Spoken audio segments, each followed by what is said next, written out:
Hello mga kaibigan, maligayang pagdating sa aking channel.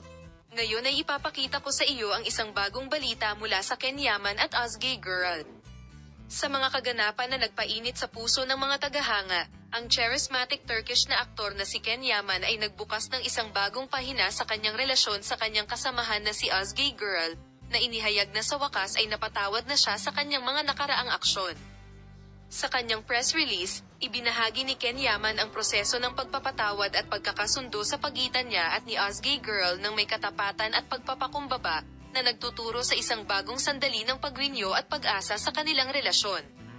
Ang kwento ni Ken Yaman at Özge Gürel ay nagsulat ng isang emosyonal na saga na may mga tagumpay at kabiguan na nagdadala sa mag-asawa sa mga sandali ng saya at sakit, pag-ibig at hamon sa paglipas ng mga taon. Ang kanilang relasyon ay naging paksa ng matinding haka-haka ng media at mga tagahanga.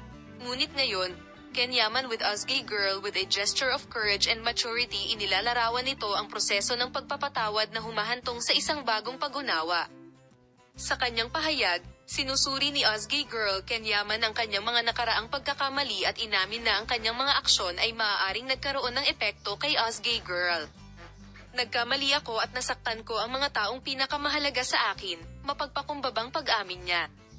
Ngunit sa paglipas ng panahon at malalim na pag-iisip, ang punto kung saan sinimulan kong ipaliwanag ang halaga ng pagpapatawad at ang kahalagahan ng pagwawasto sa aking mga pagkakamali ay kay Özge Gürel. Ang pagpapatawad ay hindi lamang isang pagkakataon upang pagalingin ang mga sugat ng nakaraan, ngunit kumakatawan din sa isang bagong simula para kay Ken Yaman at sa kanyang mga karelasyon.